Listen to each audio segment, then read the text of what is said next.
Telangana express में दोबारा इस्तकबाल है। चलते हैं मजीद खबरों की जानिब। सुप्रीम कोर्ट ने जुमेरात को नैनीताल हाई कोर्ट के उत्तराखंड में हल्द्वानी के बम्भोलपुरा इलाके में रेलवे की जमीन से तजावुजात हटाने के हुक्म पर रोक लगाते हुए कहा कि 50,000 लोगों को रातों रात नहीं हटाया जा सकता। सुप्रीम कोर्ट ने इस मामले में रियासती हुकूमत और रेलवे को नोटिस जारी किया है और उसकी समाअत 7 फरवरी को मुकर्रर की है। अदालत ने रियासती हुकूमत से पूछा कि उन लोगों को दूसरी जगह मुंतकिल करने की क्या तैयारी है। इसके साथ ही अदालत उस्मा ने हाईकोर्ट के फैसले पर रोक लगाते हुए कहा कि यह एक इंसानी मसला है और लोगों को 7 दिनों के अंदर जमीन खाली करने पर मजबूर करना इंसानियत नहीं है। अदालत के फैसले से हल्द्वानी के बम्भोलपुरा में रहने वाले लोगों को बड़ी राहत मिलने की उम्मीद है। इसके साथ ही मामले की अगली समाअत 7 फरवरी को मुकर्रर की गई है।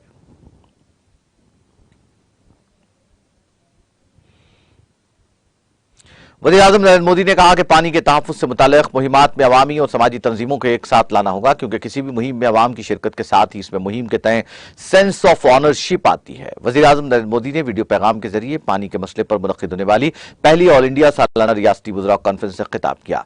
कॉन्फ्रेंस का थीम वाटर विजन 2047 है और फोरम का मकसद पायदार तरक्की और इंसानी तरक्की की गर्ज से आबी वसाइल को इस्तेमाल करने के तरीकों पर बातचीत के कुलैदी पॉलिसी साजों को इकट्ठा करना है।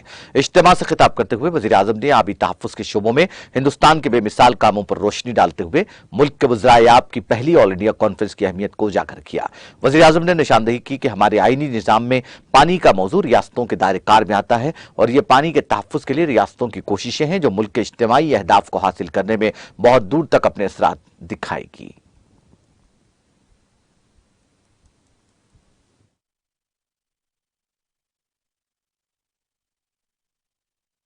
मैं इसमें काफी कुछ काम किया है। इतने कम समय में 25,000 अमृत सरोवर बन भी चुके हैं। जल संरक्षण की दिशा में पूरे विश्व में अपनी तरह का ये अनोखा अभियान है और ये जन भागीदारी इसमें जुड़ी है। लोग इनिशिएटिव ले रहे हैं, लोग इसमें आगे आ रहे हैं। इनका संरक्षण हो, लोग इनसे जुड़े, हमें इस दिशा में निरंतर प्रयास बढ़ाने होंगे। साथियों, हमें पॉलिसी लेवल पर भी पानी से जुड़ी परेशानियों के समाधान के लिए सरकारी नीतियां और ब्यूरोक्रेटिक प्रक्रियाओं से बाहर आना होगा। हमें प्रॉब्लम्स को पहचानने और उसके सॉल्यूशन को खोजने के लिए टेक्नोलॉजी को, इंडस्ट्री को और खासकर स्टार्टअप्स को साथ जोड़ना होगा। जियो सेंसिंग और जियो मैपिंग जैसी टेक्निकों से हमें इस दिशा में काफी मदद मिल सकती है।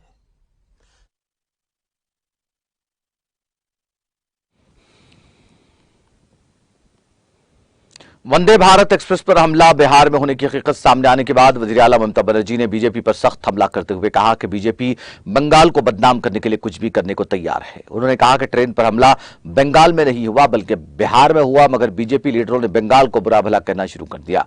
ममता बनर्जी ने कहा कि बिहार के लोग नाराज हैं, बिहार से कई ट्रेनें खत्म कर दी गई हैं। उन्होंने इसके साथ यह भी कहा कि वंदे भारत में नया कुछ भी नहीं है, पुरानी ट्रेन को रंग दिया गया है, सिर्फ इंजन अलग से लगाया गया है। वज़ीर आला ने कहा कि यहां से कई पुरानी ट्रेनें हटा दी गई हैं। मैं अपने दौर में साल में 100 नई ट्रेनें दी थी और इन 11 सालों में एक भी नई ट्रेन नहीं दी गई। इनका काम बंगाल का नाम बदनाम करना है। बंगाल को बदनाम करने की कोशिश में वो लगे रहते हैं। उन्होंने मजीद कहा कि 100 दिन का काम कब से बंद है, लेकिन हमने 2,500 करोड़ रुपए की लागत से लेबर डे मनाया है। बीजेपी लीडरों ने एनआईए जांच का मुतालबा किया। अब जो फुटेज सामने आया है उसके मुताबिक हमले के वक्त ट्रेन बिहार के इलाके में थी।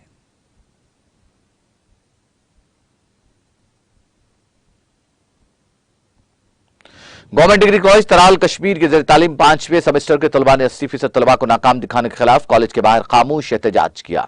एहतजाजी तलबा ने बताया कि कैसे मुमकिन है कि हर तालिब इल्म को 2, 5 और 7 नंबर आता आएंगे। उन्होंने इल्जाम लगाया कि यूनिवर्सिटी में यह पहला मौका नहीं है कि इस तरह की मार्किंग हुई, बल्कि इससे कबल भी कई बार ऐसा हुआ जहां बाद में दोबारा मार्किंग से साबित हुआ कि उनके पर्चों की मार्किंग हुई ही नहीं थी। तलबा ने यूनिवर्सिटी हुक्काम से इस बारे में तलबा के साथ इंसाफ की अपील की है।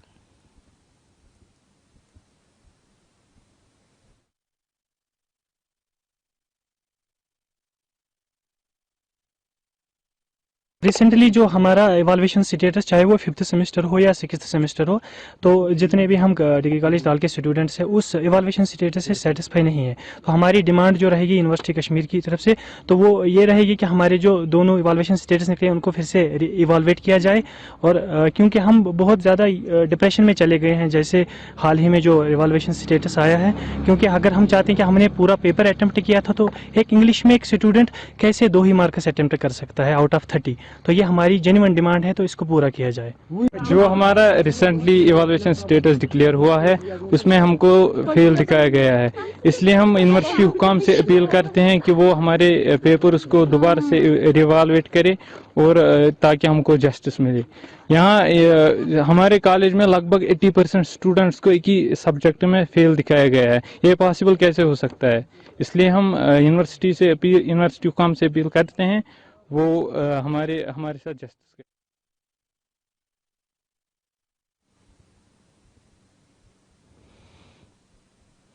वर्ल्ड हेल्थ ऑर्गेनाइजेशन के डायरेक्टर जनरल टेड्रोस अज़ैनोम गैब्रियस ने उम्मीद जाहिर की कि कोविड-19 की वबा 2023 में खत्म हो जाएगी।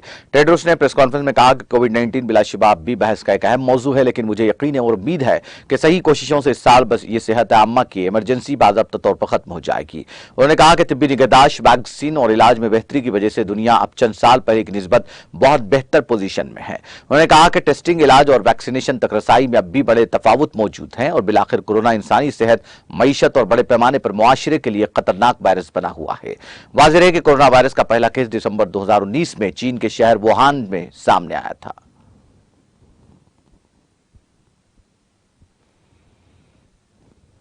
अमेरिकी सदर जो बाइडेन ने कहा कि वो फिक्रमंद है कि चीनी हुक्काम कोविड-19 के बढ़ते हुए इन्फेक्शन से किस तरह निमट रहे हैं। इसके साथ उन्होंने अपनी इंतजामिया की नई पॉलिसी का इयादा किया कि चीन से अमेरिका आने वाले तमाम मुसाफिरों का टेस्ट किया जाना चाहिए। जब बाइडेन से चारशंबे के रोज एक प्रेस कॉन्फ्रेंस के दौरान पूछा गया कि क्या वो इस बारे में फिक्रमंद हैं कि चीनी हुक्काम कोविड-19 को किस तरह संभाल रहे हैं, तो उन्होंने कहा, हाँ, मैं फिक्रमंद हूं। उन्होंने कहा कि मेरे ख्याल में हमें अभी जिस प्रोटोकॉल पर अमल करना चाहिए वो ये है कि अगर आप चीन से परवास कर रहे हैं तो आपको टेस्ट करवाना होगा।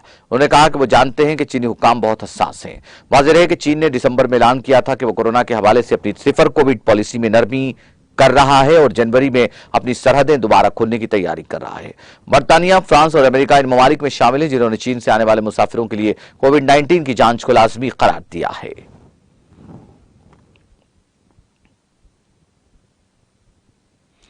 अमेरिका चीन को कोविड-19 की वैक्सीन मुफ्त भेजने की अपनी पेशकश पर कायम है, लेकिन इस पेशकश को कबूल करना चीन पर मुनहसर है। व्हाइट हाउस की तर्जुमान क्राइन जीन पियरे ने एक प्रेस कॉन्फ्रेंस में कहा कि हमने चीन को कोविड-19 के खिलाफ लड़ाई में वैक्सीन और दीगर मदद की पेशकश की है। चीन ने अवामी तौर पर इशारा किया कि वो इस तजवीज की तारीफ करते हैं और उन्हें हिमायत की जरूरत नहीं। उन्होंने कहा कि हम अपनी तजवीज पर कायम रहेंगे, लेकिन चीन को इस बारे में फैसले के लिए नहीं कह सकते।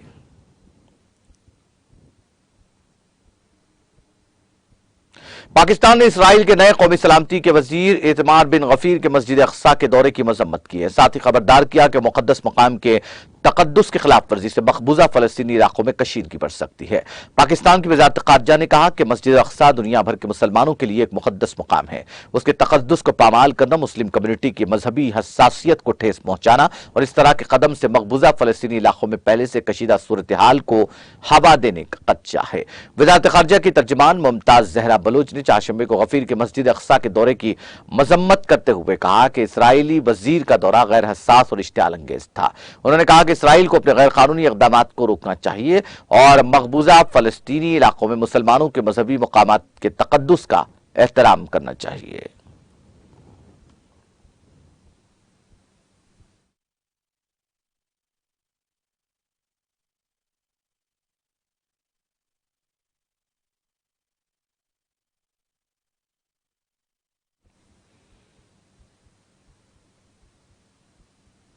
आखिर में सुर्खियां एक बार फिर।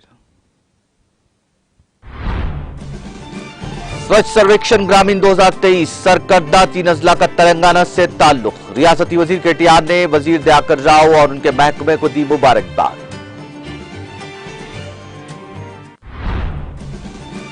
जारी साल तेलंगाना हुकूमत 81,000 सरकारी मुलाजिमतों की भर्ती का जारी करेगी नोटिफिकेशन। कोरटला में मुख्तलिफ तरक्याती प्रोग्रामों में शिरकत के बाद वजीर सेहत हरीश राव का खिताब। इंतखाबात में कांग्रेस के साथ बीआरएस को इत्तेहाद की जरूरत नहीं, बीआरएस सिंगल्स के तौर पर मुकाबला करने वजीर सेवाज गौड़ का दावा।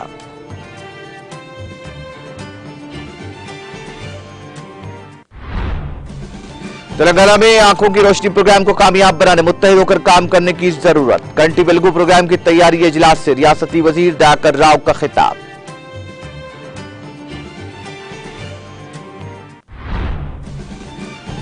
काम के दौरान सेहत को नजरअंदाज करने से पुलिस, सियासतदान और सहाफियों के बीमार होने का इम्कान। सिद्दीपेट में मुख्तलिफ तरक्कियाती प्रोग्राम्स में शिरकत के बाद वजीर हरीश राव का खिताब। उत्तराखंड में हल्द्वानी में रेलवे की जमीन से तजावुजात हटाने का मामला, सुप्रीम कोर्ट ने नैनीताल हाई कोर्ट के हुक्म पर लगाई रोक, रियासती हुकूमत और रेलवे को किया नोटिस जारी। वंदे भारत एक्सप्रेस पर हमला बिहार में हुआ था, बीजेपी बंगाल को कर रही है बदनाम, वजीर आला बंगाल ममता बनर्जी की बीजेपी पर सख्त तनकीद। और साल 2023 में कोरोना की वबा हो सकती है खत्म, डब्ल्यूएचओ के डायरेक्टर जनरल गैब्रियस का बयान।